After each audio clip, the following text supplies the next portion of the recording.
Dual process account.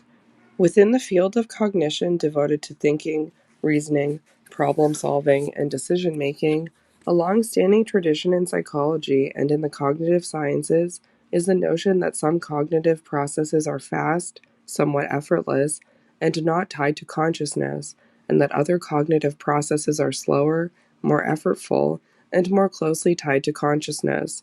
Although this has taken many forms, the primary version of this theory is known as the dual process account or dual systems theory. Both terms have been used in the literature. The more common term is the dual process account. In this text, I may use both, though I will usually use dual process. Within this dual process account, the constituent subsystems are almost always referred to with the label system. Thus, each of the two systems makes up the dual systems in the dual process account. The dual process theory assumes that there are two cognitive and neuropsychological systems that underlie the thinking process. Evans refers to these as System 1 and System 2 and suggests that these systems differ in terms of evolution, structure, and function. Other theorists have used other terms to describe the two systems, such as holistic and analytic. These distinctions can be semantic, but these various descriptions do not always overlap perfectly. In this book, I use the System 1 and System 2 designation as it is the most well known. Readers should consult Evans for a comprehensive and critical review of these theories, and I cover the topic in greater detail in Chapter 8. Most theorists regard System 1 as a cluster of structures and functions that may operate with relative autonomy, and the functions and behaviors ascribed need not interact with other systems. System 1 is generally described as relatively fast, unconscious, independent of general intelligence or working memory ability, and operates via associative mechanism. System 1 is also described as the more primitive system. This means that it relies on neural structures that are evolutionarily primitive, i.e., lower cortical structures. As such, System 1 is thought to be shared by humans and non-humans alike. What kinds of behaviors rely on System 1? When you make a decision with your gut, it might be a decision that is based on System 1. For example, consider two people who live on the same floor of an apartment building. They may see each other every few days as each arrives home from work or errands. Initially, neither person may extend a greeting to the other, but at some point, days or weeks later, one of the persons says hello to the other. That is, after many silent meetings, one person makes the decision to greet the other. What thought process led to the decision to extend the initial greeting?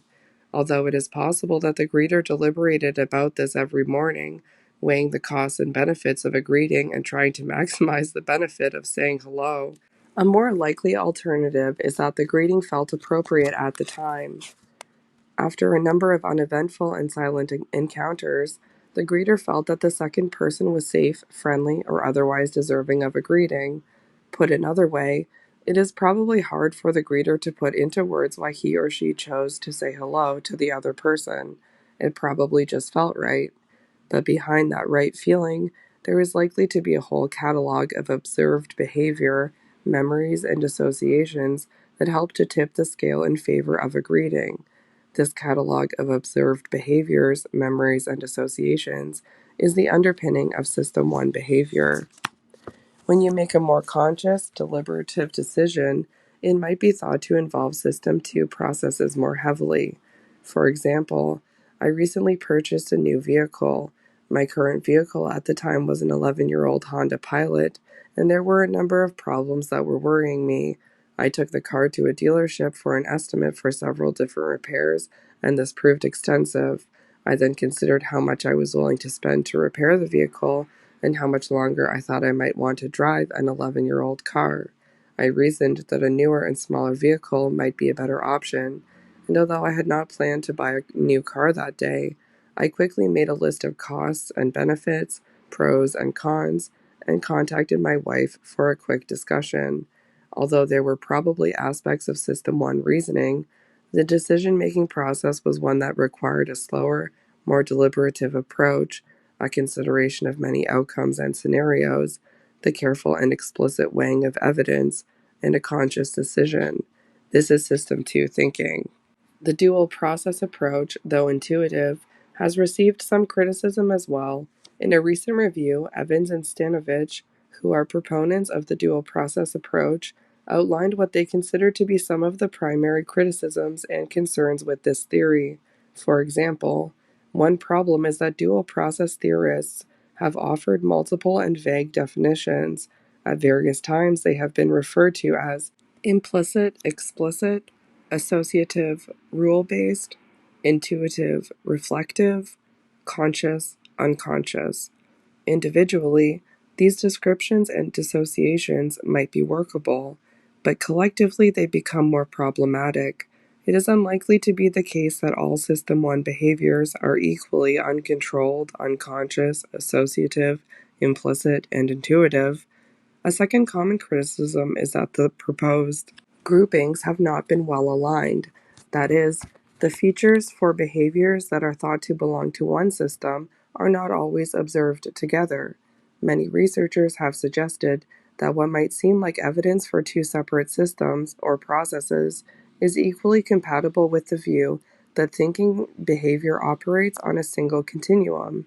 In other words, what seems like evidence for a separate System 1 is simply behavior that is carried out at the less flexible, less conscious part of the thinking continuum. Aims and scope of this text. A primary goal of this textbook is to provide readers with an overview of the history of the psychology of thinking and also a survey of current psychological accounts of the thinking process. The psychology of thinking is a topic that extends much of the information that is typically covered in an undergraduate introductory course on cognitive psychology. In order to provide an overarching structure, I have grouped the topics and chapters into broad themes. The first theme concerns the organization of human thought. For example, a core aspect of how people think involves the comparison of existing states, stimuli, or precepts with past experience. These mental comparisons form the basis of the thinking process, and they involve the computation of the similarity, Chapter 2, between mental representations or concepts. This theme also encompasses the structure of mental representations. I have included a chapter on knowledge representation, Chapter 3, and a chapter on concepts and categories, Chapter 4. This theme also includes a chapter on the interaction between language and thought, Chapter 5. This idea goes back to the Sapir-Whorf hypothesis in the middle of the 20th century, middle of the 1900s, and continues to be of interest to psychologists, anthropologists, and linguists. Each chapter is meant to be able to stand alone, but the theme that holds them together is that these representations and concepts, bound by similarity and shaped by language, are the basic units of thought. A second theme is general thinking and reasoning, and several chapters will be devoted to how and why people engage in reasoning. Reasoning is at the core of the psychological study of thinking, and this text will explore inductive reasoning, Chapter 6, and deductive reasoning, Chapter 7. I have also included a chapter that covers the influence of motivation and mood on thinking, Chapter 8. This chapter also includes a longer and more detailed description of the dual process approach. A third theme deals with the behavioral outcomes of thinking. In other words, the topics and chapters comprising Section 3 attempt to answer questions about how we use our knowledge, concepts, and reasoning ability to make decisions and affect cognitive and practical change. Chapter 9 covers the psychology of judgment and decision-making. In this chapter, I cover basic heuristics, probability estimation, and theories of decision-making. Chapter 10 covers problem solving and includes a section on creativity as well. I conclude with a chapter on expertise and expert levels thinking, which includes a discussion of the formal expertise of chess, science, and medicine, Chapter 11. Questions to think about. The dual process account is very broad, but seems to offer a general explanation for many different kinds of thoughts and behaviors.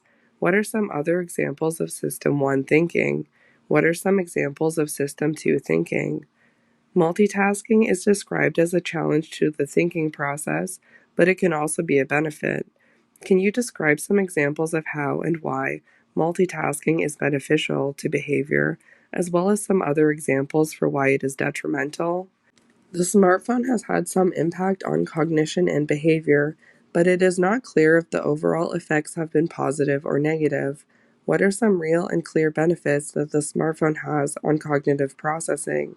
What are some real and clear costs that the smartphone has on cognitive processing?